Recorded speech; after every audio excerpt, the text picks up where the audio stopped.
Bueno, bienvenidos a todos. Estamos acá para charlar un poquito con Berliak a cuento de la preventa con la que estamos en este momento.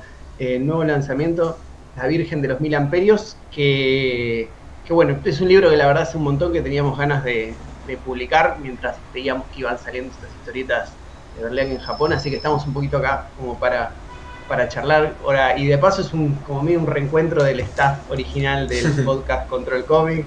Atos, Leak, ¿cómo están? Sí, sería como bienvenidos al episodio, qué sé yo. Ya no sé en cuántos quedaron, en cuántos En frenaron. 50. Sería el 50, el 51 plus. Bueno, Este sería, sí, el es un 51. montón. Sí, sí, sí. ¿Se acuerdan cuándo empezamos? En el 2020, ¿no? Creo que Antes. o antes. Antes, Sí, sí. antes. Como Sí, en sí. Como- 2019, 2018, 18. ¿Cuánta agua pasó bajo el puente? sí, mal. Sí, sí, sí, sí. ¿Cuántas historietas? Sí, la verdad que Sí. sí. Bueno, Historieta, canas. suficiente como para hacer un libro. Sí, sí, sí, sí, sí. No, Claro. lo que pasa es que no es canas, es que yo uso liquid paper y me paso los dedos por el pelo. Claro. Yo la de mí igual, pero yo también, claro, por supuesto. No es canas, es arte, chicos. Claro. Eh, me parece bien. Sí, pasó mucho tiempo y acá estamos. Es como medio déjà vu. Eh, como volver a hablar así tipo podcast. Esta vez tenemos Sí. cámaras. Después de 50 episodios aprendimos que había Eso, que sí, poner la cámara. algo que yo siempre había querido hacer y ustedes nunca querían. Me daba huenhuencha. No da vergüenza. Ah, ¿qué se le va a hacer? No, y también había una realidad logística de esa época, es que creo que Pablo tenía algo con la cámara, ¿te acordás? O yo, no me No, y un acuerdo. internet era un internet de mierda, boludo, vivía en el culo del mundo. Ah, eso era cierto, Vivía, Era sí. eso, sí, sí, Sí, sí. sí, vivía en sí. el coche, viste, tipo homeless norteamericano en California, ¿viste? Que vivía en el coche. Sí, güey. Claro. La editorial se levanta con sacrificio. Le Pero pudimos... muy de yankee eso. Lo bueno es que... Vivir en el coche, se duchan en el gimnasio, pero tienen iPhone y van a Starbucks a Mal, laburar. Claro. Así vivía Con su Pablo. MacBook. Claro. Lo bueno es que después de 50 Así, episodios le pudimos comprar la casa al Pablo.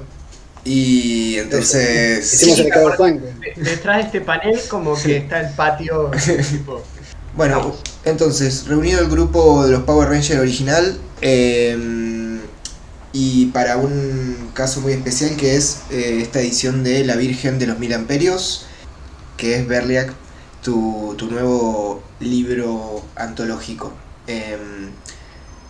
¿Querés contar un poco cómo surge las primeras historias y cómo se fue armando el libro? ¿Vos ya tenías pensado que iba a ser una antología o se fue armando a partir de que salieron estas historias cortas para lo que fue una revista japonesa, ¿no? Así fue el arranque. O sea, yo estaba hasta ese momento estaba trabajando únicamente en la White Tango, la serie que estoy publicando ahora en Francia, ¿no? En la revista Charlotte.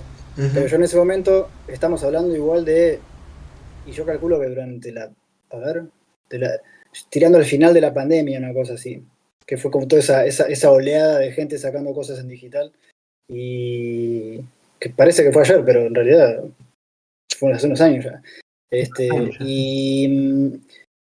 y entonces yo había empezado a sacar la White Tango en digital, cada 2 meses, 3 meses por ahí, y después, yo siempre trabajo en otras cosas de cómic, pero siempre cosas voy haciendo, y,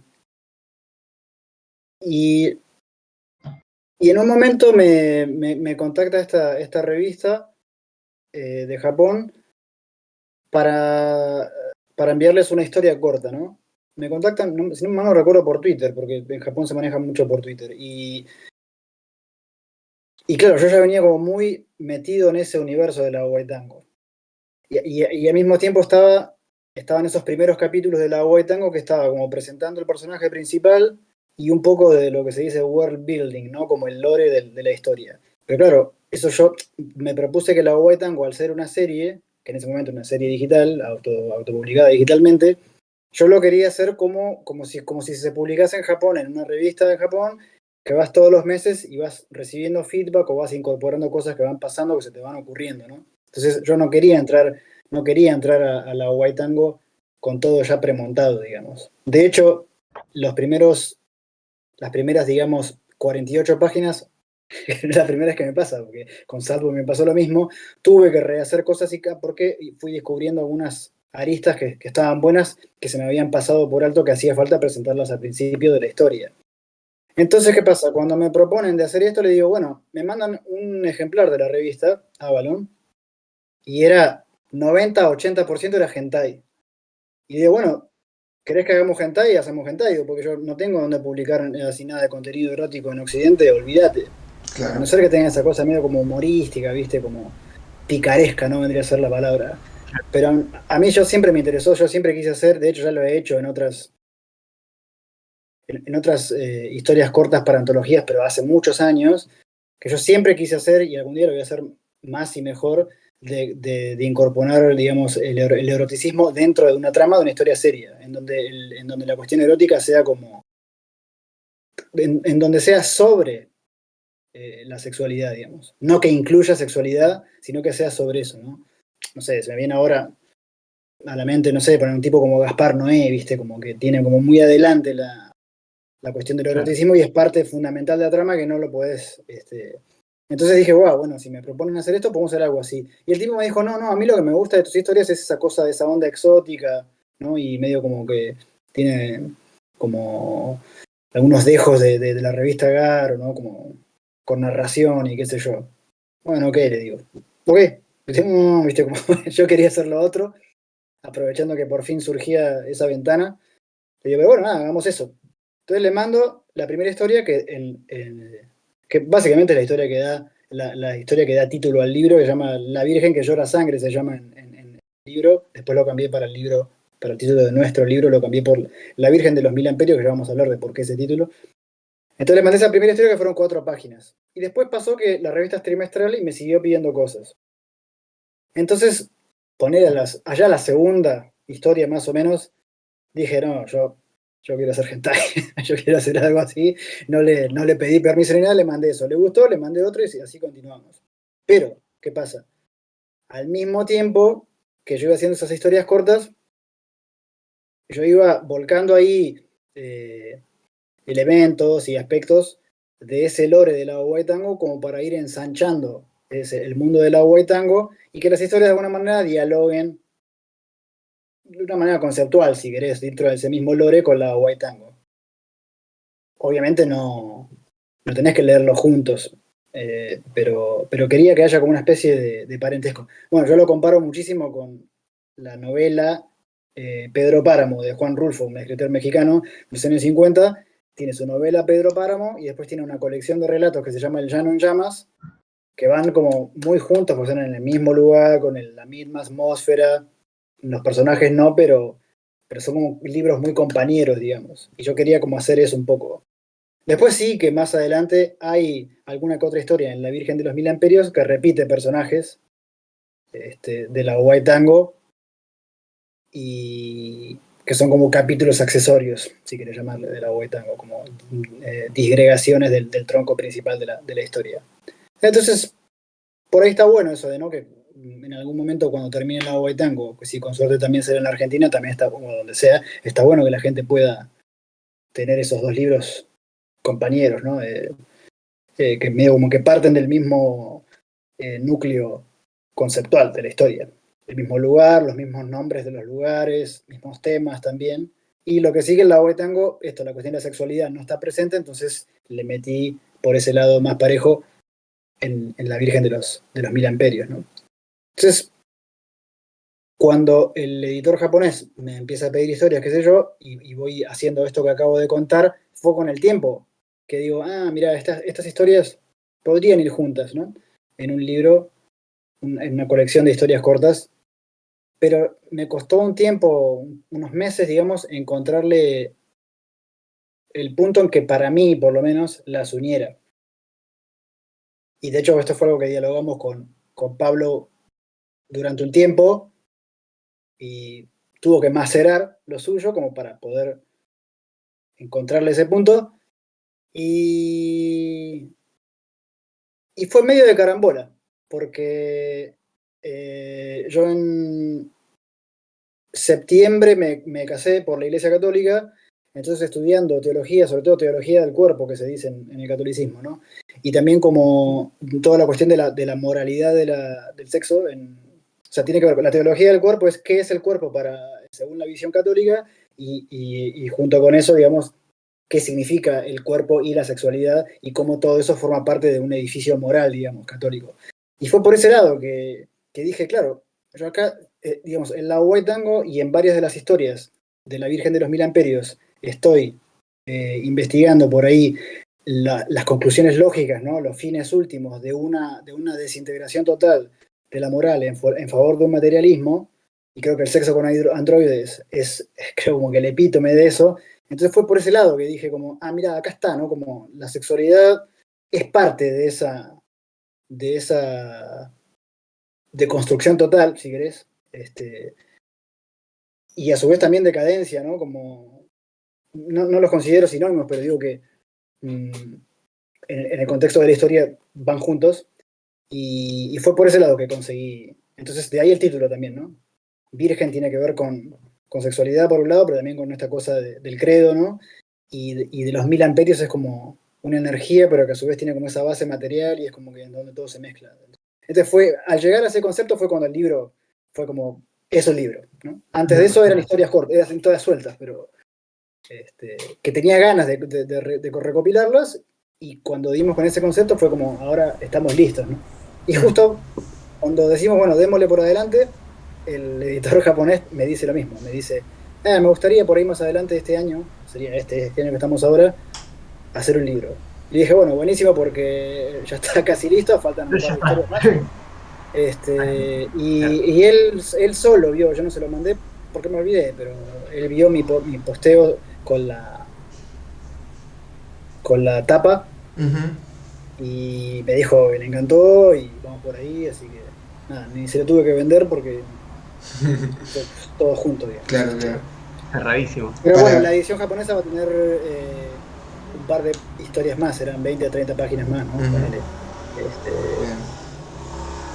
Bueno, meto chivo para quienes estén escuchándonos y no sepan, está la preventa ahora mismo activa de La Virgen de los Mil Amperios, y si no, obviamente después lo van a poder conseguir en nuestros lugares de distribución de siempre, en las librerías, en las ferias, etc. Pero ya saliendo de ese momento de marketing, me quedé pensando en que también lo bueno que tienen las historias, o lo interesante es que si bien vos decís esto como del hentai, como medio en chiste, en algún punto lo que lo hace también interesante es que viene con todo este trasfondo de la White Tango, ¿no? Que vuelve como algo que por ahí vos podrías decir como, bueno, o sea, lo convierte como en el hentai con la mayor cantidad de trasfondo y de peso, que no tiene que ver específicamente por... Como que deja de pasar específicamente por los hentai y se convierte todo un ambiente, todo un mundo, una construcción en donde, digamos, como que el sexo y la sexualidad se conectan con la historia así a niveles muy como, no sé, distópicos, ¿no? Sí. Bueno, es que claro, también el género de hacia dónde va digamos, la relación con el cuerpo y el espíritu en estos géneros, digamos, claro, están completamente ligados, digo, o sea, en esta cosa media, este entorno que por momentos tiene tinte cyberpunk. Así que se integró súper bien, me parece. Que en realidad, como que no se siente como algo injertado. Claro, a eso en realidad, como acaba de decir Pablo, o sea, eso es algo que está mucho más presente en el manga y en el anime, o en las películas incluso en Japón, ¿no? Porque no sé por qué, pero en Occidente el género cyberpunk trata, sí, a veces sobre la conciencia, poner el Blade Runner, ¿no? En el caso de estoy soñando, son recuerdos verdaderos, etcétera, pero no lidia tanto con el cuerpo en sí, ¿no? O sea, lidia con lo artificial, sí, pero no desde lo físico, ¿no? Tanto. En cambio, en Japón eso está súper integrado ya desde casos como Tetsuo, el hombre de hierro, ¿no? En el cine, ponele. Que de hecho son de las primeras películas que se denominan como body horror, ¿no? Ya sé que eso lo empezó Cronenberg y todo esto, pero digo, en Japón lo llevaron a ese extremo. Bueno, Akira mismo, ¿no? O sea, Akira, que es como para mí una obra de cabecera, lo va a hacer siempre, como en esa cosa futurística y distópica, como decías vos, Atos, Tetsuo al final es como que el cuerpo es el que encarna, ¿no? Las últimas consecuencias de lo que está pasando en la historia. Y después, sobre la sexualidad en puntual, hay mucho en Japón, hay un montón de mangas, de animes, ¿no? De anime, se me ocurre ahora Parasite Doll, Kite, ¿no? Como otro también, que de hecho tiene como algunas escenas hentai, básicamente. Toda esa onda AD Police, ¿no? Como esa onda cyberpunk ochentero japonés, que es una gran influencia para todo lo que hago, está presente eso. Vos sabés, los japoneses también tienen como otras... no tienen toda esta cuestión de la censura evangélica, ¿no? Norteamericana, que no podés mostrar esto, no podés mostrar lo otro. Tienen reglas muy estrictas, ¿no? Pero al mismo tiempo tiene como menos barreras a nivel de acá, ¿no? Como tienen reglas estrictas en cuanto a lo visual, pero de acá es como que se atreven a mucho más. Y entonces, claro, obviamente que eso es imposible que eso no se mezcle, ¿no? Con toda esa cuestión. Entonces yo lo quería llevar para ese lado, en donde la sexualidad sea, a ver, la sexualidad es uno digamos, de lo que hace al ser humano, ¿no? En el sentido, sexualidad en el sentido de emoción, de afecto y todas estas cosas. Y si eso se rompe, uno como que vuelve a ese estado animal, si querés, pero a su vez sirviéndose de cuerpos prostéticos, ¿no? De cuerpos de mentira. Entonces era eso un poco lo que me interesaba investigar. Y también de ahí es un paso solamente a lo que es la violencia, ¿no? Que es un tema que está muy candente, ¿no? La violencia sexual en sí, ¿no? Con todos estos movimientos de estos últimos años, donde se habla de consenso, ¿no? Se habla de ese tipo de cosas que antes por ahí no se hablaba casi nunca. Y después estás hablando de androides o de, ¿no? Como seres artificiales pero inteligentes que a su vez no pueden consensuar. Entonces como que ahí es donde se empieza, a eso me refiero yo por deconstrucción y por decadencia, ¿no? De que se evapora toda la malla que sostiene, ¿no? Ese hilado que sostiene lo que nosotros hoy, ¿no? Consideramos lo que es moral, lo que está bien, lo que no, lo que es ético, lo que es socialmente consensuado. En el futuro, eso, si hablas de distopía, eso también se tiene que ir por la borda, ¿no? Ahora, no por eso todas las historias, todos los autores que trabajan en estos géneros tienen que tratar de eso, pero me parecía, sobre todo por la plataforma, como decía, ¿no? Como digo, si está esta plataforma donde puedo mostrar estas cosas, está bueno que por ahí incorpores. En cambio, en la Hawaii Tango eso no está. El Hawaii Tango va por otro lado, ¿no? Tiene que ver más con... Bueno, con esas otras historias de la Virgen tiene más que ver con la Virgen que con los amperios. Sí que obvio que está presente la parte de la tecnología y los cyberpunk, pero tiene que ver más con el credo y con todas esas cosas, ¿no? Bueno, es que en la Hawaii Tango, o sea, en la Virgen de los Mil Amperios la gente ya lo va a leer y sí que trato, pero es como más un entrever, ¿no? Como dejo entrever un poco qué significaría en un futuro hipertecnologizado, pero a su vez obligado a volverse primitivo de alguna manera, con la conjunción entre tecnología y superstición, si querés llamarle, ¿no? Porque por eso decía, religión es demasiado sistematizado, ¿no? En cambio lo que ves en la Virgen de los Mil Amperios y la Hawaii Tango es como es casi una religión en formación, si querés. O una religión interrumpida, claro. Incluso. Porque, sí. Y... No, decime. A mí me hizo acordar como que, por ahí nada que ver, pero hay ciertas partes que me hacen acordar como hay una peli de un director colombiano que se llama El abrazo de la serpiente, no sé si la vieron. Está muy buena la peli y es como, es una historia medio Fitzgerald de Herzog, pero como una reversión de eso, pero trabaja esa misma idea como de la hazaña imposible de ir de un lado al otro y atravesar la selva amazónica, ¿no? Y en un momento los personajes se cruzan como con una iglesia que es como de gente que colonizó ahí esa parte, como a una tribu, y después como que por cuestiones de que de toda la zona es como de caucho y como que es tipo como que lo están saqueando ahí como medio, como gente ahí, no sé, medio pirata, no sé cómo explicarlo, estoy explicando mal, pero La cuestión que Sí, de los repente... materialistas, digamos. Sí, exacto, como que de repente el credo, ¿no? Queda abandonado en el medio de la selva y estos personajes entran a esa iglesia y de repente es como todo un mundo en sí mismo, ¿no? Como las creencias que habían traído ya se habían mezclado con los de la tribu y todos de alguna manera se vuelve como, como que el eje de la verdad y la moral se mueve, ¿no? Sin que ellos se den cuenta incluso, como que de repente hay Claro, cosas que se vuelven casi fantasiosas en su cabeza mismo, ¿no? De estar ahí. Eh, y es como un poco eso, ¿no? Como, hay, es como los dejes de religión, pero abandonados como de sentido social, ¿no? En algún punto. claro, o sea, también está este otro elemento que tiene que ver más con el autor en sí, en este caso yo, que con la obra, ¿no? Ujú, Obvio que, pero a lo que voy es que son cosas que terminan ahí adentro que por ahí un autor de otro lado no pasaría, ¿no? Y claro. tiene que ver con lo sincrético. O sea, el hecho de que yo soy sudamericano y el catolicismo o la religión en Sudamérica es como sincrética, en el sentido que Ujú, siempre se topó con ritos y con creencias que ya estaban desde antes de la llegada. Es como que uno por ahí lo vive desde otro lado, re. Claro. incluso desde lo cotidiano, ¿no? O sea, Ujú, desde por sincrético me refiero a expresiones como de Gauchito Gil, la difunta Correa, todos estos santos que no lo son, no ujú. son santos canonizados, ¿no? Son santos que la gente Claro. misma canoniza, pero no son Sí, santos de verdad. sí. Y a su vez como que la iglesia se sirve de estas figuras para a través de esas figuras meter gente a la religión verdadera, ¿no? En Ujú, cambio, yo de este lado acá, ¿no? Como de este lado del charco, sobre todo donde vivo yo, acá en Polonia, que es un país ultracatólico, todo eso no existe. Entonces, y uno Claro. se queda uno como, ¿y por qué? ¿Y por qué no? Claro. ¿Viste? Como, por qué no se puede? ¿Por qué esto no? Porque claro. uno ya lo tiene muy incorporado esto, aunque uno siendo ateo, ¿no?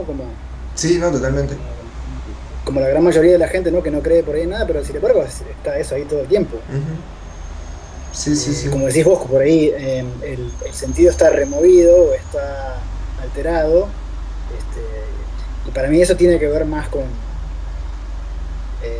hablo más del futuro que del presente en realidad, ¿no? Ujú, Porque ya te está mostrando la curva, ¿no? La pendiente. claro. Y a Europa le va a tocar eso, nuevamente le va a Ujú, tocar porque con toda esta cosa del multiculturalismo de estos últimos, ponele 20 años. Pero eso es algo que exploro más en la Huaytango ujú. que en estas historias cortas de la Virgen. La Claro. cuestión social, como Sí, sí, sí. vos la acabas de decir, ¿no? La cuestión social. Ujú, sí, sí. Esos choques culturales, ¿no? Eso está todo en la Huaytango. En estas Sí. historias, no así. No había espacio Sí, para sí, sí, todo. sí, hay algo que se puede entrever y lo pensaba cuando hablamos de esto de la sexualidad con los androides y todo eso. Sí, sin embargo, hay como que hay como dos entornos bien separados en la Virgen de los Mil Imperios, como más las afueras, como una zona como más y otra más urbana, donde digamos que no suceden necesariamente las mismas historias, no son exactamente, justamente, de hecho creo que hay más una prevalencia de las que son con androides y todo eso, más en el entorno más urbano, y las Claro, que tienen lógico. que ver con esta fe emergente y ese tipo de cosas, más en el exterior. ¿Por qué crees que se dio o lo asignaste, lo planeaste de esa manera? Porque hay como una cosa también que tiene, o sea, pensado así como rápido, como que creo que hay también una lógica como que por ahí en la ciudad, en el urbano, tienen todo eso a la mano, digamos, como para la búsqueda directa del placer, no el sentido, sino el placer, por ejemplo, ¿no? Y en el otro lado están buscando un significado porque por ahí no tienen ese acceso a ese tipo de cosas, de placeres, ¿no? Sí, o quizá también está un poco basado en cómo se dan las cosas hoy en día, ¿no? En que es cierto que en los pueblos más de provincias son más tradicionales, la gente es más de creer en una determinada religión, mientras que por ahí en las metrópolis esos sentidos, como decía Gatos, se remueven, se reciclan, se cambian. En cambio, por ahí en los pueblos, como que la gente se mantiene un poco más firme, ¿no? En esas creencias, también porque cómo circula la información y los valores, entonces es más ¿no?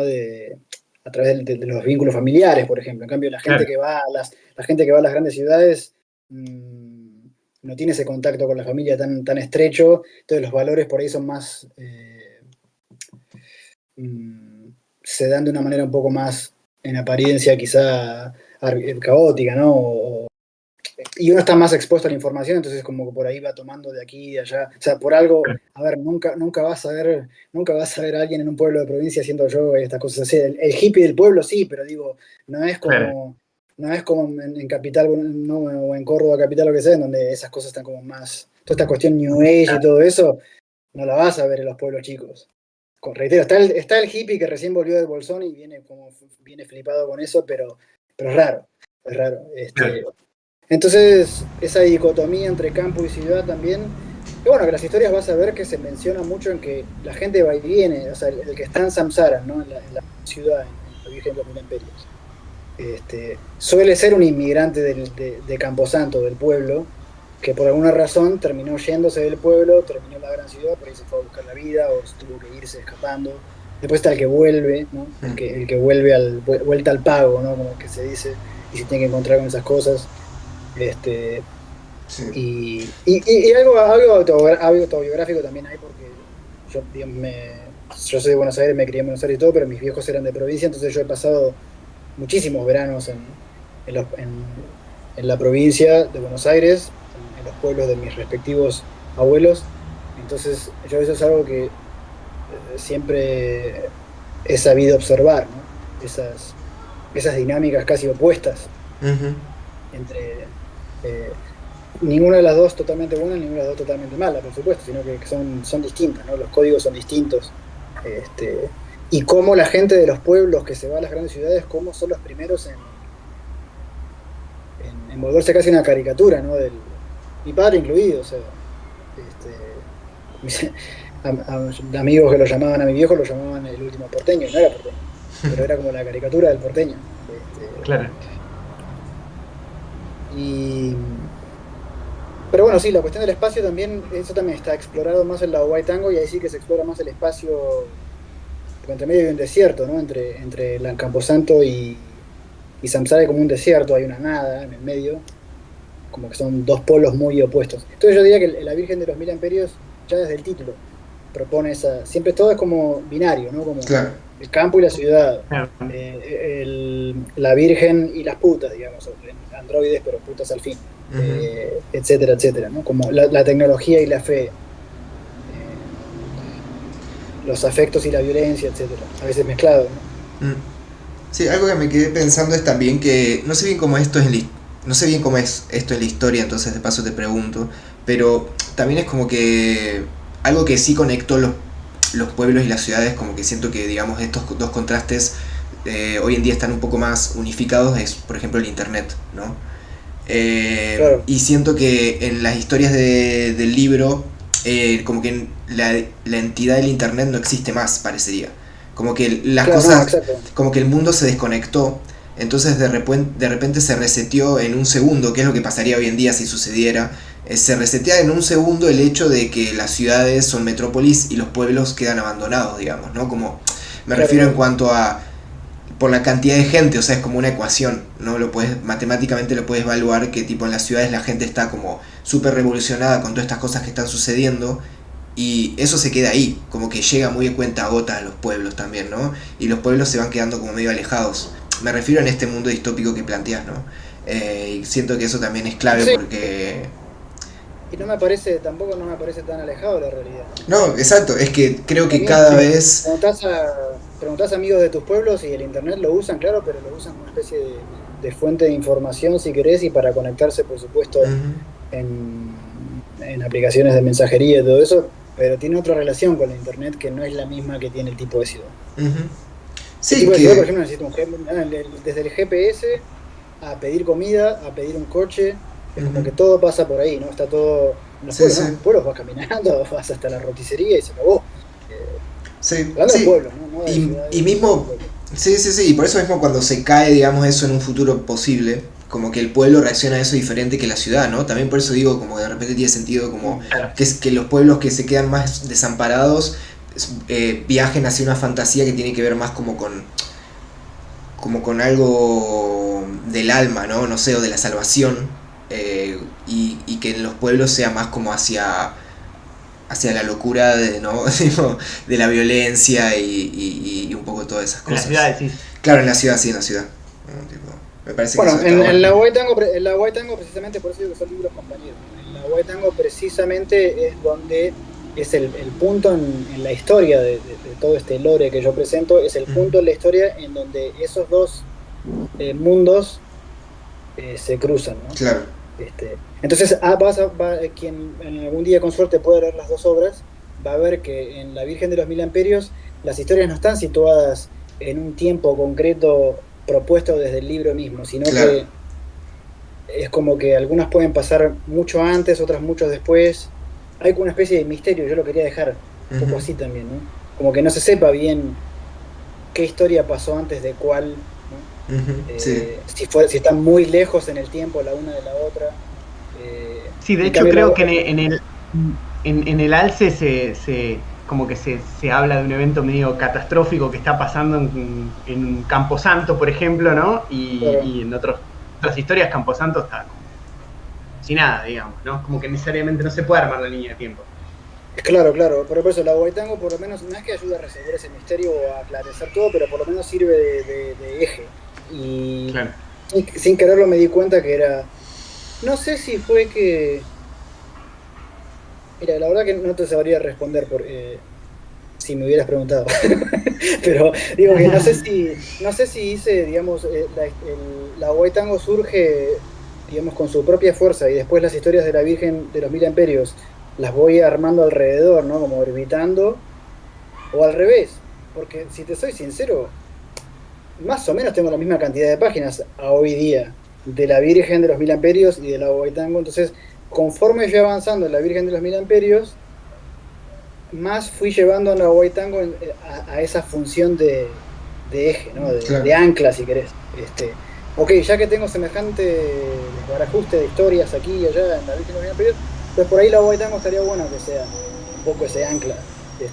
Se Es fue que, dando. Pero esas son cosas que se van dando me- solas sin que uno mucho las piense. es que ahora que armo la línea de tiempo de la producción también de las obras, también no pasó un poco que cuando empezaste a darle esa vuelta de tuerca que cambiaste toda esa cantidad de páginas en la Agua y Tango, ¿no fue también más o menos a la par que empezaste a hacer estas historias o Sí, que sí, empezaron sí, también sí. como a cobrar ritmo estas historias? Claro, Sí, sí, sí. Sí, sí. Básicamente la respuesta claro, es tiene sí. todo el sentido. Que la Virgen me ayudó mucho a resolver ciertas cuestiones del Tango. Y era un poco la idea también, ¿no? Como que me sirve de muleta si querés. Pero Claro. al fin y al cabo son historias que se pueden disfrutar, ¿no? Y además, ojo, esto también hay que aclararlo, porque son todas historias que se pueden leer y disfrutar en sí mismas, son cuentos cortos. Ujú. Entonces, estamos hablando Sí, ni ahora como siquiera hay más que agarrar la romántico. antología. Claro, Claro, ni siquiera hay que agarrar la antología por el principio, lo pueden agarrar donde sea, eso. Bueno, tranquilamente. lo cual está piola porque está hecho un poco está hecho un poco a como solían ser las viejas revistas argentinas, ¿no? Como la Scorpio, ¿no? Como las historietas de personaje, ¿no? Ujú. ¿No? ¿Mm? De Columba a Scorpio, en donde ¿qué historia viene primero de Nippur, ¿no? ¿Qué otra? Por ahí, en la cronología total del personaje, una de la década del 70 por ahí, cronológicamente, ocurrió después que una que fue publicada en los 80, ¿no? Lo único que marca, y bueno, ahí volvemos de vuelta a la cuestión del anclaje, ¿no? Lo único que marca, también que el primer número, si querés, de Nippur, la primera historieta de Nippur ever, sí que plantea un origen del personaje. Pero pues el único ancla, el único eje que sirve de año domini, viste, que parte así la cosa, es cuando pierde el ojo. Y después, si querés, si Claro, pierde una amada, ¿no? Por ahí aquí y allá. Hace poco creo que estamos hablando también de Metal Terra, ¿no? De Masitiel y de Alcatena. Son como historias que están dentro de todo ese mundo, pero no las podés leer cuando te pinte. Y si hay una historia, totalmente. si hubiese mañana una novela gráfica en el mundo de Metal Terra, no sabés cuándo va cada historia, ¿no? Y como que sí, quise rescatar un poquito eso, ¿no? Porque es una onda que ya no se usa, ¿vieron? Que no. Cuando vos ves antología de historia corta, todas las historias pueden tener un tema si querés, pero no tienen tanto que ver entre sí a nivel de. Incluso el dibujo cambia mucho de una a otra, ¿no? Ujú. Es como que son historias que se van haciendo aquí y allá y después. En cambio, ya nadie hace como historias cortas, por ejemplo, de personaje, ¿no? Como que te diga un Alex Sinner, ¿no? Ya hay muy pocos que trabajan de esa manera. Sí, sí, la verdad que sí. Este, Por ahí pienso... Sí, o sea, lo que se me ocurre más que pueden ser algunos ejemplos son algunas cosas acá en Argentina, ¿no? Digo, que por ahí se estuvieron haciendo un webcomic mutante, tipo... pero son nada- Sí, o incluso en su momento, es Valiente lo hizo Sí. en su momento. Pero sí es verdad que es un recurso que se sigue pensando como algo de otra época. Que creo que para el caso... perdón, pero que para mí, para el caso del libro y de la estética, incluso del libro de la Virgen y todo, como que también las historias tengan esa cosa de que no tienen un tiempo, como que hace a una idea de que incluso el libro puede ser parte de ese mundo. No sé si se entiende lo que digo, ¿no? Como... Claro, sí. Bueno, es que hablando de cuestión de historieta de personaje, ¿no? Bueno, es que la Virgen de los Mil Imperios, el personaje es la Virgen. Uh-huh. Ahí está la cuestión, ¿no? Claro. Y así fue también como di un poco con el... Así fue un poco como di con el título, ¿no? Digo, a ver, ¿cuál es ese elemento que básicamente está en todas las historias, incluso en aquellas en donde no está porque no está? Que tiene que ver más con esas historias Está como hentai, esas historias hentai, esas historias de androides, de prostitutas y de lo opuesto a la Virgen, ¿no? Entonces como que la Virgen brilla por su ausencia, si querés, ¿no? Pero es como que en esas historias es donde más se ve cómo es ese mundo en donde esa Virgen no tiene injerencia, si querés. Es como un poco, los androides vienen a ser como echa la ley, echa la trampa, digamos. Tenemos todos estos derechos para los humanos y es como que los androides entran justo en este limbo, digamos, entre medio. Bueno, queda un ¿no? factor a mencionar, es que yo entre que empiezo la White Tango y que trabajo en estas historias de la Virgen, al mismo tiempo publiqué una serie de 4 entregas, tendrá ponerle 40 y pico páginas, en una revista francesa que se llama Flash, en donde es una precuela de la White Tango, y esto que acabás vos de decir, lo de echa la ley, echa la trampa, los derechos de la trata exclusivamente de eso. Bueno. Y es un poco es la precuela de la White Tango y narra en realidad lo que ocurre dentro de la historia es muy breve, el tiempo de la historia es muy breve, será cuestión de 3 días y toda la historia. Lo pensaba que una película, ¿no? Viste, como con un ritmo así. Pero precisamente, bueno, uno de los personajes principales está detenido, está preso, y entonces en sus monólogos es como que establezco el Big Bang, ¿no? De todo lo que viene después, ¿no? A nivel, justo lo que acabas de decir vos, lo de la ley, ahí está. Él establece claro. en esa historia que se llama Death Drive Automata, ¿no? Como los autómatas de la pulsión de muerte. Ahí en esa historia es como que se plantea la ley, ¿no? La ley y la trampa, como decís vos. Y todo lo que viene después, pero sobre todo las historias de la Virgen, son la trampa pura y dura, digamos. Pero bueno, por eso digo, sería una trivia si no fuera con que quién sabe algún día se pueda también publicar ese libro como precuela, ¿no? Era bárbaro. Sí, yo quiero que sepan que ahora toda la gente que nos está escuchando y mucha gente que nos viene preguntando por un libro de Verlega, así, que pensamos que ahora que sacamos La Virgen los Mil Imperios nos iban a dejar tranquilos, ahora después de esta charla nos van a pedir The Drive Automata, la White Tango. Que ya nos están pidiendo la White Tango, o sea, ya de hecho la gente mandó un par de mensajitos, varios mensajitos con preguntas, gracias a todos los que mandaron, by the way, y hay un par de preguntas, o una al menos de la White Tango. Así que si quieren podemos ir leyendo eso. Yo lo único que quería decir, como para cerrar eso, porque me parecía interesante la charla, que es como también cuestiones que ya hoy en día con todo lo de inteligencia artificial y con el fantasma que creamos cada uno de nosotros online, ya está empezando como a aparecer esta idea del transhumanismo, que es básicamente como de acá X cantidad de años, ¿no? Como la idea del androide y los derechos que tienen Bueno, eso está en esta precuela que te acabo de mencionar. Y eso fue a pedido de la revista, porque la revista es una revista de interés general sobre Cyberpunk, pero de tecnología, de todas estas cuestiones. Entonces me mandaron como una lista de como de key concepts, ¿no? De términos así específicos de en los cuales van a discutir a lo largo de los números de la revista. Entonces me dijo, bueno, estaría bueno que por ahí que elijas algo de acá y trabajes esos conceptos en lo que sea que nos propongas. Y bueno, entonces esa cuestión del transhumanismo y todo lo demás, o sea, obviamente forma parte esencial del lore de la Huaytango y de la Virgen, entonces obviamente carré por ese lado. Sí, sí. Sí, y lo traigo solo para decir un comentario que es loco que ya, o sea, de repente la ciencia ficción y la realidad se empiezan a juntar cada vez más en el tiempo, ¿no? Como que siento que, como que en el caso al menos de los temas que toca el libro y la Virgen también, la antología y lo Huaytango, etcétera, como que hay cosas que ya están, como los indicios están como por ahí, ¿no? Sí, eso es lo que pienso mucho y lo que se dice mucho, ¿no? De la supuesta literatura de la especulación, ¿no? Y lo que pasa es que, claro, los autores de hoy en día, sea literatos o lo que sea, ¿no?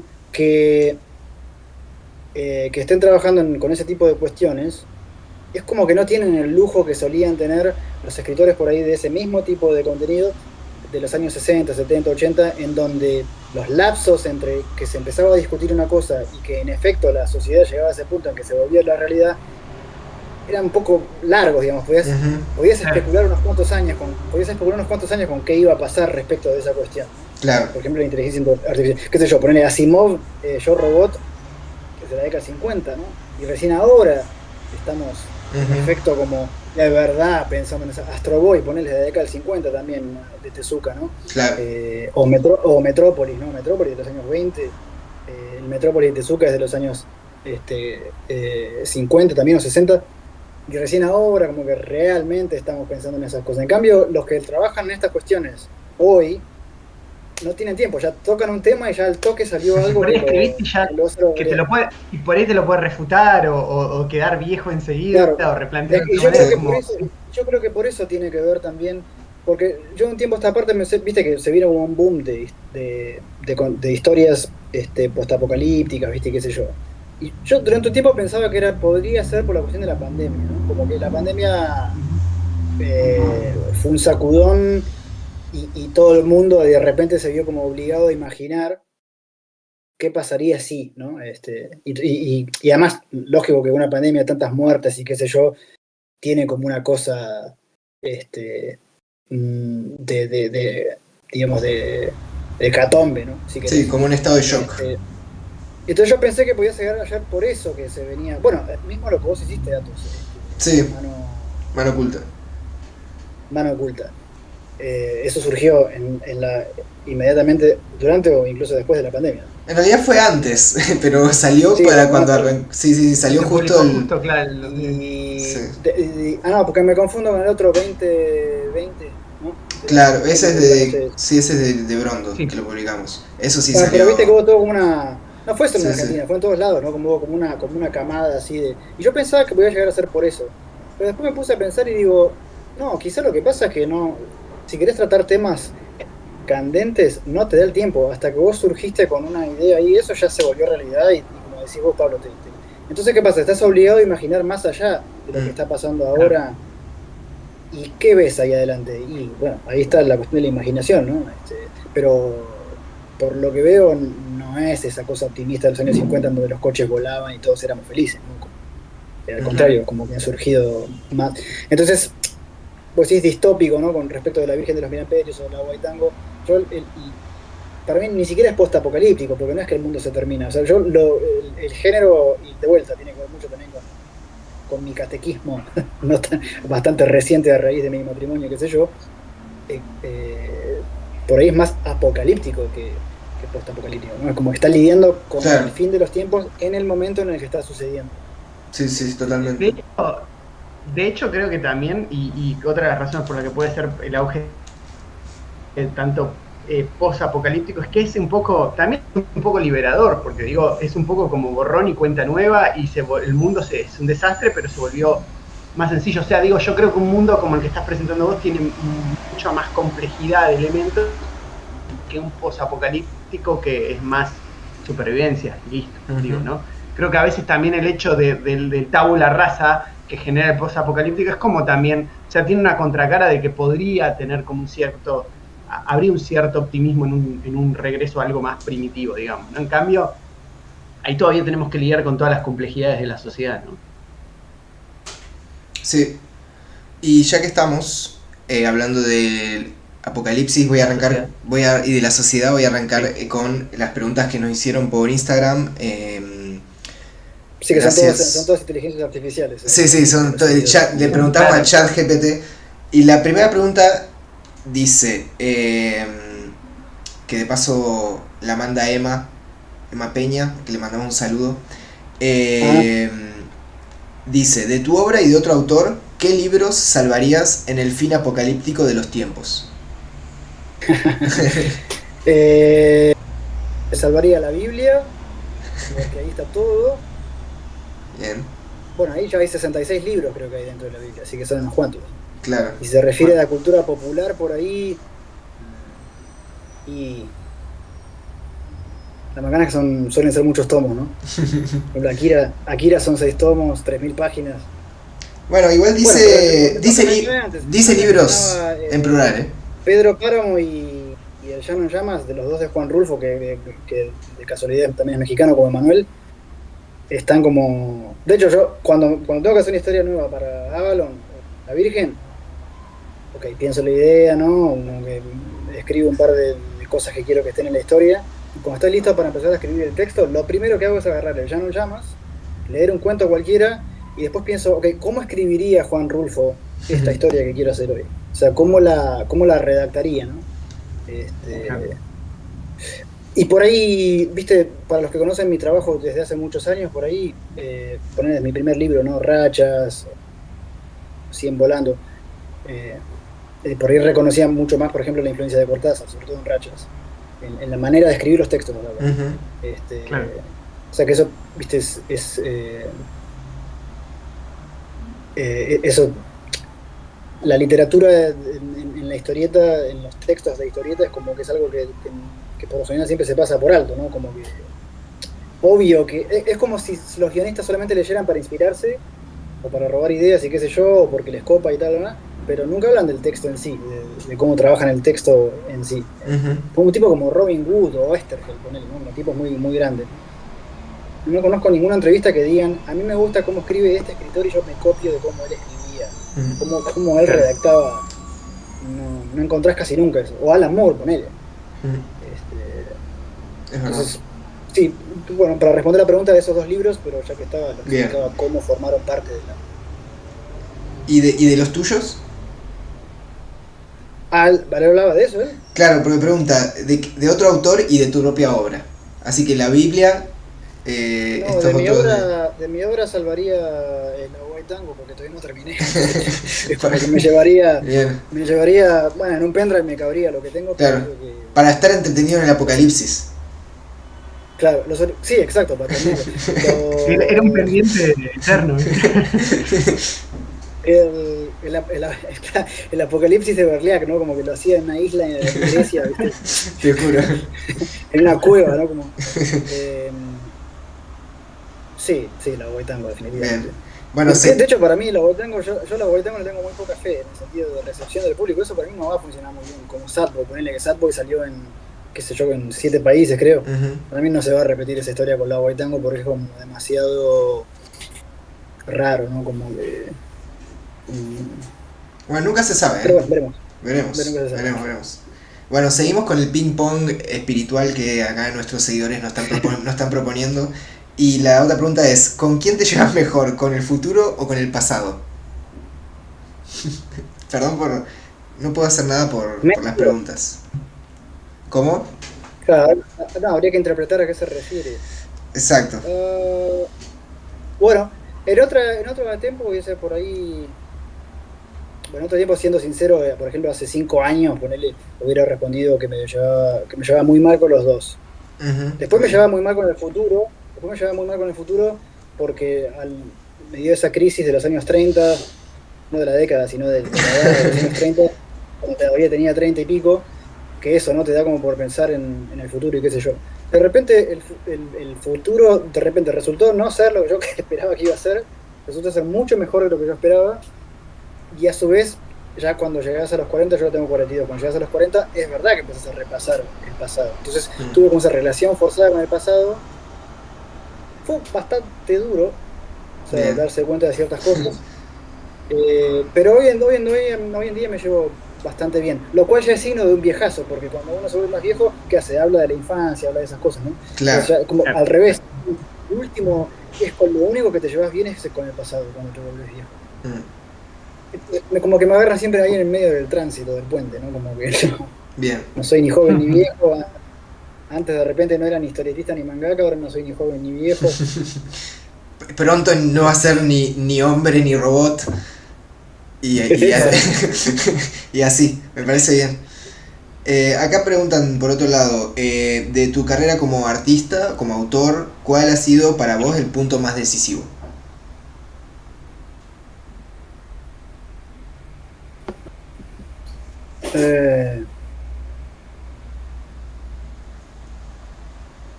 No sé.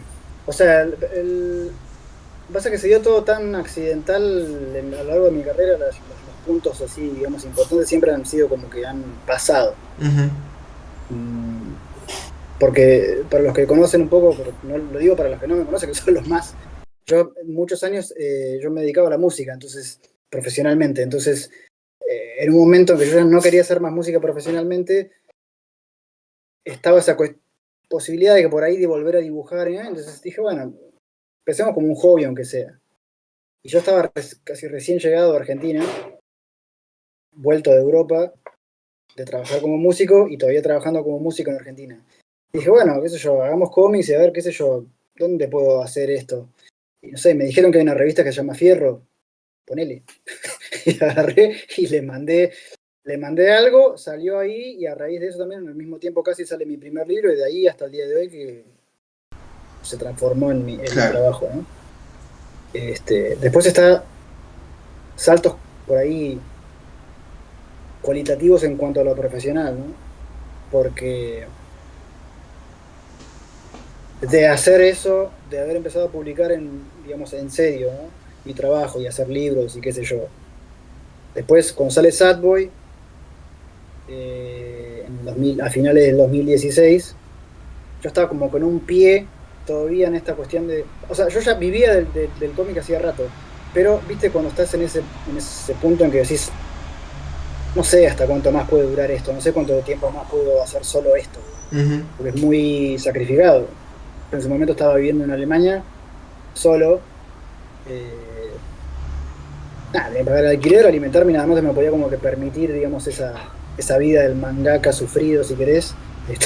Pero cuando sale Sadboy es cuando digo como, bueno, si se tiene que dar un salto cualitativo acá y tengo que agarrar para adelante, es ahora, porque está como que el libro recién salido y qué sé yo, se empezaron a confirmar ediciones en distintos países.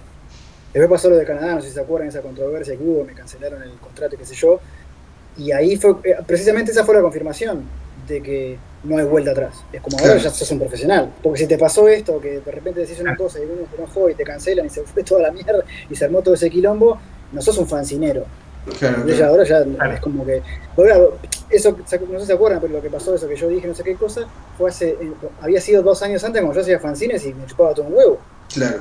Entonces, si hubiese sido en ese momento, que yo ya era profesional, y lo que como profesional decís, bueno, tendré mis opiniones, qué sé yo, pero por ahí que no te andás peleando en internet y ese tipo de cosas. Que haces cuando sos pendejo, cuando estás recién empezando. Entonces, esa fue la confirmación de como, bueno, ya está. Tipo, no podés boludear más. Ya no estaba boludeando, pero digo, fue medio retroactivo. Claro. El boludeo anterior. Entonces ese por ahí fue un punto también de inflexión, si querés, porque fue lo que me hizo dar cuenta, fue ese baldazo que me hizo dar cuenta que listo, ya está, sos un profesional.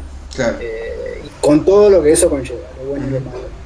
Sí, lo bueno y lo malo. Sí, que ya tenés como y no lo digo en un sentido de poder como poder, simplemente digo como estás en un estatus de poder dentro del medio en donde la gente te va a prestar atención, te va a decir cosas, va a estar como comprometido con lo que vos hagas, de visibilidad, y es como muchas veces pasa que eso te das cuenta, como vos decís ahora, ¿no?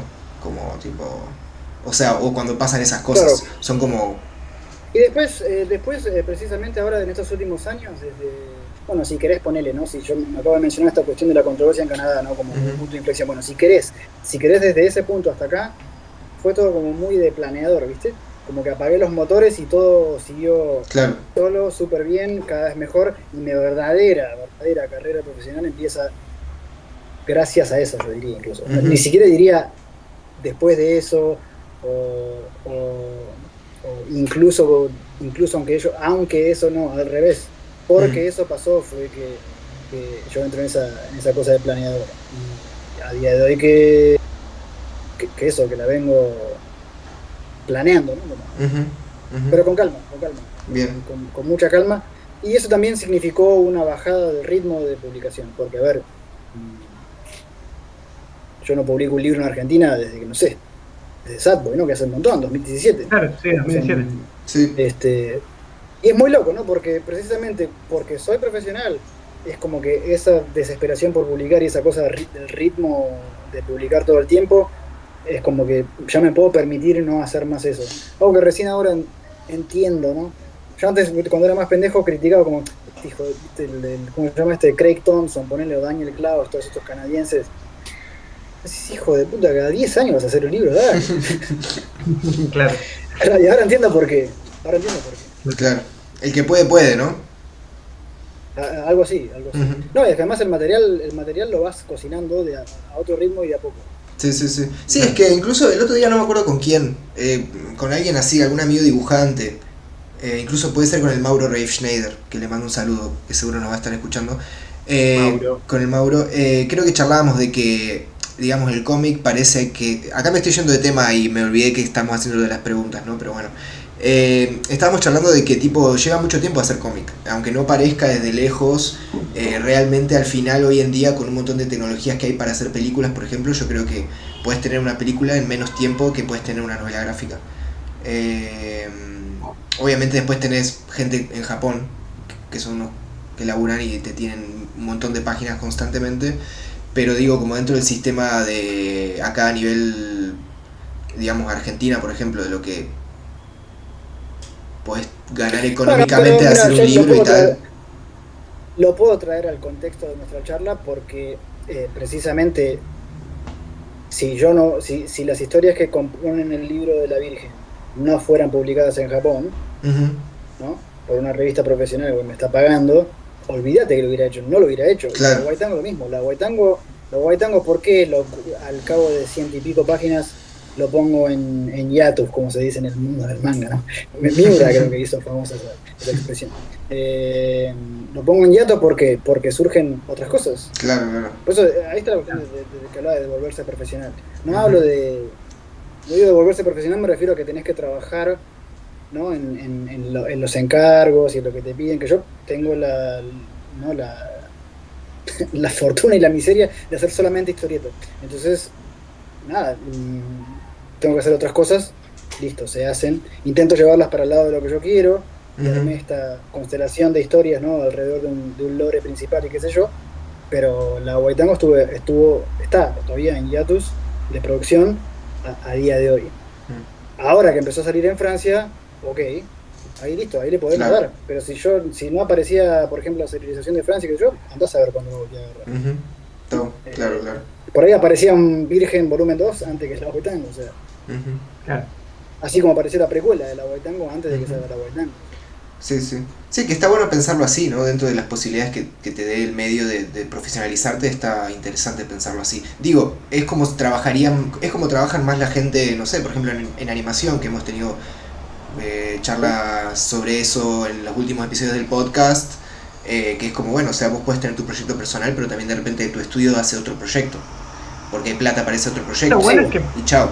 Puede dialogar también con eso, porque por ejemplo, digo, en el caso de vos que la propuesta de esta revista, te digo, vos decís, mira, en esta revista puedo trabajar algo que en el ámbito del hentai puedo incorporar esto de alguna manera a mis historias, como que por ahí también de alguna forma vas dialogando con... Por eso dije la suerte y la miseria, ¿no? Porque digo, no puedo hacer otra cosa, o sea, no soy un dibujante, ¿no? Para empezar. Entonces, trabajo de dibujante, no creo que si me pusiera las pilas por ahí lo podría hacer, pero no la veo. O sea, no soy un tipo como Hernán González, ¿no? Que es un gran dibujante, que es como que trabaja de dibujante. No me costaría muchísimo hacer eso. Entonces, cuando alguien me viene a proponer algo para hacer, para publicar, siempre se da por sentado que la historia la voy a escribir yo. Entonces, si la historia la voy a escribir yo, digo, bueno, me mantengo dentro de este lore que he creado Ujú. para ir ensayando y ensayando y ensayando, ¿no? Bien. ¿Quién sabe si eso tendrá límite? Quizá algún día se agote, no sé. Ujú.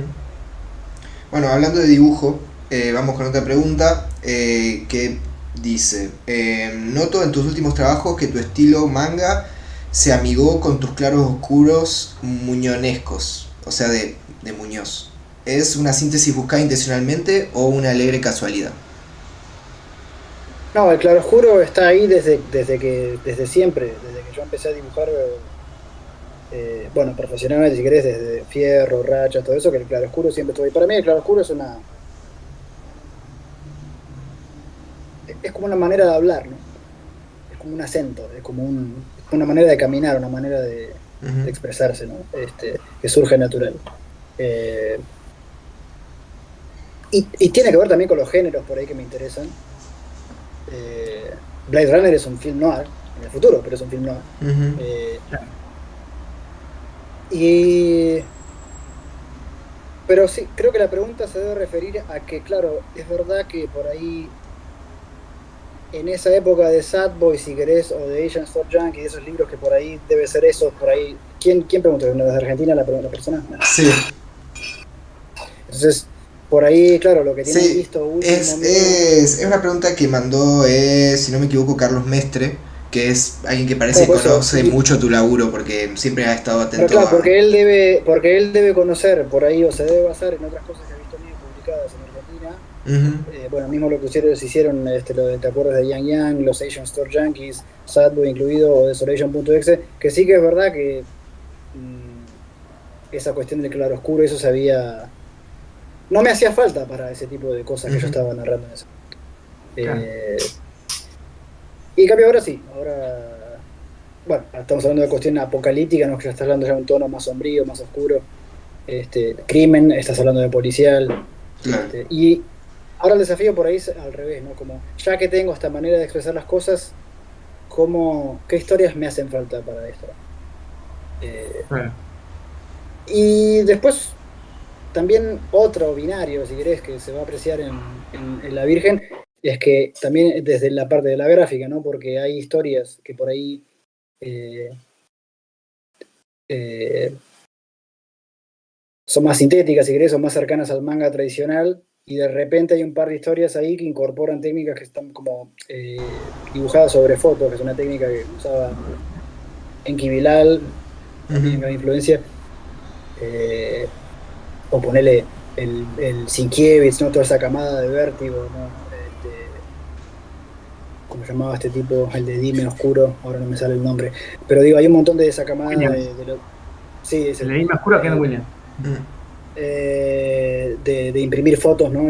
O fotocopiar fotos y mancharlas, ¿no? Como atacarlas. Y, y sí que hay un par de historias en La Virgen que usé una técnica parecida, entonces, claro, ahí también se debe estar refiriendo un poco a Claro. eso, ¿no? Sí, sí, porque justo después también pregunta, que viene a colación, de cómo modificó y cómo funciona tu proceso de trabajo ahora que estás trabajando como con estas cosas más desde la fotografía o aparece cierta No, referencia a la fotografía, cómo modificó tu laburo, eso es como un poco viene por ahí la pregunta. bueno, en realidad yo siempre trabajo por etapas, esos estilos es como que abro una etapa, le meto pata con eso, y después paso a otro. O sea, de Claro, hecho, si haces scroll por mi Instagram, vas a ver que son como bloques de de mirá, en esta época momentos. hacía esto, después, pum, claro, son momentos por ahí. Y ahora mismo que estoy haciendo eso, lo que yo necesitaba era precisamente, mm, quería que al menos haya una o dos historias, pero cuantas más mejor. No dio el tiempo para más, pero me hubiese gustado que haya por lo menos una más, que seguramente la edición japonesa va a ver, que, ¿cómo decirlo esto? Yo no estaba acostumbrado hasta estos últimos años a trabajar en un entorno de ficción pura, ¿no? Como siempre era incluso muy slice of life, ¿no? Ujú.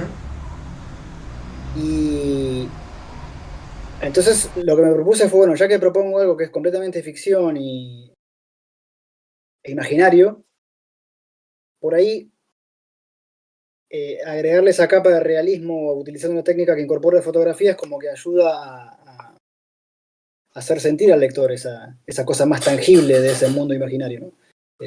Por eso es que el género de terror, por ejemplo, que es el más imaginativo de todos, el más supernatural, etc., por lo general el dibujo es siempre bien realista, ¿no? Como que si lo haces cartoon no funciona. Claro. Entonces, trabajando en un género, bueno, apocalíptico, no es de terror, pero es bastante horrorífico, si querés, digo, por ahí estaría bueno que tenga esa cosa más tangible, más familiar, más esto podría haber pasado. Claro. Lo que hago es imprimir, bueno, primero tengo que sacar las fotos, porque las fotos son casi todas mías. Pues imprimirlas y sobre la impresión dibujar, pintar con blanco, después encima. Claro. Por ejemplo, Damián Connelly en el libro que sacaron ustedes, en Dime Oscuridad, no, en Me Prometiste Oscuridad, él también trabaja con fotos, como tantos otros trabajan con fotos. O sea pero lo que pasa es que él simplifica todo a negro y blanco. Bueno, vos fuiste asistente del ¿no? Sí. No sé si calcan o imprimen y laburan encima, eso no sé. Pero digo que es como, sí, o sea, en realidad es la referencia de la foto y es medio como si fuera a calcar, pero bueno, viste, a veces también trabaja en digital y a veces trabaja en papel, entonces como que depende de cada momento. Claro. Sí. No, por eso tenés que, por lo que adivino con esa técnica, vos tenés que primero retocar la foto, llevarla a blanco y negro, imprimir y después ir dibujando encima, eliminando y agregando de aquí y allá. En cambio, esta técnica que uso yo es más de ir directo sobre la foto, con grises, ¿no? Ir directo sobre la foto y ir marcando zonas, ir delineando las zonas, ir cerrando todo bien cerrado. Por ejemplo, si vos tenés ventanas, poner en un edificio, viste que las ventanas por cómo pega la luz se lucen como un triángulo, ¿viste? Sí. Tenés la línea de arriba y se pierde en punta hacia abajo. Bueno, eso hay que hacer un rectángulo. Claro. Es un poco ese proceso. Lo mismo con un cable, ponele que te diga, no sé, el cable por ahí la línea se rompe y tenés como la sombra negra y algunos grises, qué sé yo, bueno, el lado blanco la línea arriba, hay que cerrar, exacto, hay que cerrar. Entonces, y donde hay algo de gris, pero más que nada blanco, mandale blanco todo y así. Claro. Entonces, hay muy poco retoque fotográfico en realidad. La foto que la saco, la contrasto un poco, la imprimo con una impresora térmica, que es tipo de ticket de supermercado, pero que imprime en A4, y eso ya te lo pasa a una grilla de puntos, a un dithering que se dice en inglés, y entonces no tenés que poner tonos. Laburás encima, después lo escaneás y ya tenés los tonos puestos. Claro. Yo no se la vi usar a casi nadie, casi como lo uso yo, y también quería hacer eso, ¿no? Hacer un poco algo que no ustedes visto. Me quedó ese episodio de Manben que Inyo Asano dice, hay que ofrecerle al... No sé si fue Inyo Asano o Kengo Hanazawa, el de I Am Hero, que dice, hay que ofrecerle al lector algo que no haya visto nunca. Y es una charla muy larga, pero después está la cuestión ética, ¿no? De esta cosa de la cultura del dibujo de Occidente, en donde vos tenés que, viste, aprender a dibujar todo, que yo, y de repente tenés a un tipo como, ¿no? Como los opuestos en el manga, un tipo como Kengo Hanazawa, que lo mismo, ¿no? O mismo Inyo Asano, ¿no? Que imprimen la foto y dibujan encima, etcétera. Tiene que ver también con eso. Sí, hay un estigma occidente-oriente con ese tema, y también creo que hoy en día se va jugando otra cuestión, creo que, o sea, eso mismo como que hemos charlado con Damián, y creo que en este caso también, que de repente el collage se va reivindicando como una forma en sí misma, ¿no? Y el uso de foto como a medida que yo creo que también avanza todo el tema de la inteligencia artificial y todas esas cuestiones. Sí, te estaba por decir. De repente el hecho de que un humano agarra una foto y la va interviniendo de a poco, ya pasa a ser una pintura al óleo comparado con el estigma que tiene usar inteligencia artificial. Entonces de repente también como lo que creo que hoy en día una conversación que era de hace 15 años sobre la foto, hoy en día es sobre la inteligencia artificial. Ya la foto no quedó como... Se corrió de foco. Se corrió de foco, ¿no? Como que... creo que se toma de una mejor manera. Sí, por el lado de la ética profesional y yo que sé cuánto, sí, es verdad. Precisamente para mí también atacar la foto de hecho, te soy sincero, no estoy 100% satisfecho con la cantidad de dibujo. Quisiera que haya más dibujo. Ujú. Pero a su vez sin perder la foto, entonces... Claro. Bueno, pero las historias cortas están para eso también. Están para Para eso, ir sí, probando sí. cosas. Ok, en esta Claro. no me salió, la que viene Ujú. me saldrá, tengo que ajustar un poco más por este lado. Las entregas para la revista japonesa, para Avalon, de las historias que componen La Virgen, son trimestrales. Ujú. Entonces, tengo un tiempo entre una y otra. Si no tengo ningún encargo urgente, tengo tiempo entre una y otra de ir probando otros métodos por ahí, Claro, de retoque, cosas de cuando me tengo que sentar a hacer la historia para Avalon, ya más o menos tengo más o menos cocinado qué es lo que tengo que hacer. claro. Sí, pero bueno, de hecho, bueno, las dos historias que están en La Virgen son esos, los dos primeros intentos Ujú. en cómic, ¿no? Claro. Bueno, otra cosa importante también es que en esas historias que están en La Virgen con esa técnica, no hay composición de página. Están hechas todas las viñetas por separado, cada una dibujada por separado sin mirar la otra, sin tenerla en cuenta. Después se ponen 3 por página todas juntas y como sale, sale. Claro. Que eso es muy loco porque eso es más occidental que manga. Ujú. Así es como Claro. laburaban, así como laburan los franceses, ponele, sobre todo Enki Bilal, que ya lo he mencionado. Eh, es como, no, la página no me calienta, la página... Claro. Sí, sí, sí, sí. Y fue una sensación rara, porque yo no estaba acostumbrado a hacer manga, de donde ¿viste? El layout de páginas es lo más Sí. importante. Ujú. De hecho, cualquier profesor de manga te va a corregir precisamente eso, ¿no? Mm. No, acá tené cuidado, ¿viste? Porque la página es un todo y qué sé yo, las diagonales y yo qué sé. En cambio, acá me propuse hacerlo con lo opuesto y fue liberador, fue como, qué bueno no tener que pensar en esto y listo. Sí, Y, sí, sí. y lo loco es que dentro de todo quedan como raras, pero bien, Ujú. en ese Eso Son sentido. el está muy alce, ¿y cuál es la interesante. otra? Ahora se me hizo una laguna. El alce y Y el El último último perro perro del del mundo. mundo. ese. Sí, sí, sí. Lo dijimos al mismo tiempo. En coro te lo dijimos. En estéreo. Bueno, otra pregunta que esta no hace falta que la respondas Berliak, pero bueno, si la querés responder, está bien. Que es, ¿cómo hace Berliak para ser tan grosso? Eh, ¿Es algún amigo de la casa quien escribe? ¿Alguien ya, alguno de los frecuentes? Sí, no voy a decir, no voy a decir. Ah. En este caso se puede. Está bien, está bien, está bien. era Atos. Era Atos, Es mía. Ah. era Atos que le daba vergüenza. Acá también preguntan cómo vienen los planes de publicación de la White Tango y si su publicación interna modifica algo. No sé a qué se refiere con publicación interna, pero bueno, ya hemos estado hablando de la White Tango, que está en proceso y que la idea es que pueda salir, ¿no? Sí. Yo creo que esto ya lo saben ustedes, por eso lo puedo decir en voz alta, pero yo, digamos, en caso de que estemos listos para una edición impresa, mi primera opción siempre va a ser el libro. Ahora, va a ser un libro muy largo, ¿no? Como de 300 páginas, Ujú. entonces no me parece que mi...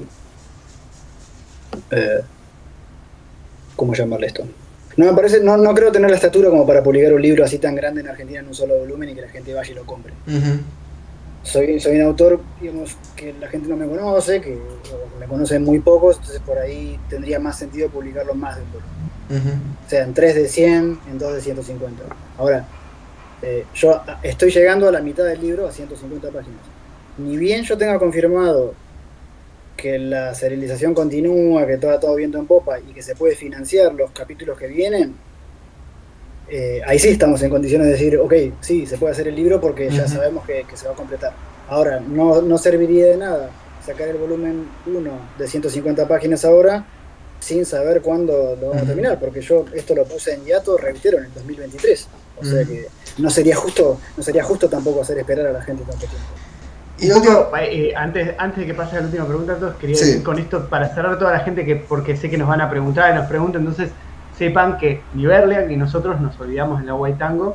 O sea, no piensen que si alguna vez lo mencionamos en algún podcast anterior, o sea, no es que nos olvidamos, tienes una obra que es larga, que tiene sus tiempos, así, pero está siempre en agenda, la tenemos en mente y está relacionada con la Virgen de los Mil Amperios, así que lo mejor que pueden hacer en este momento es ir a comprar la Virgen de los Mil Amperios. Sí, y también y manejar a amigos, colegas que quieran para empezar a leer Berliak y conocer su obra a partir de este libro nuevo que es esta antología, que creo que es un buen momento de entrada al trabajo y de que de acá en adelante este periodo. a este También, periodo sí, sí. y de ahí en adelante se van a ir publicando más cosas. Sí, sí, sí. Algo que tiene este libro también es que el que conoce ya mi trabajo y bueno, y le gusta, bueno, por ahí que vea esto porque es distinto. Ujú.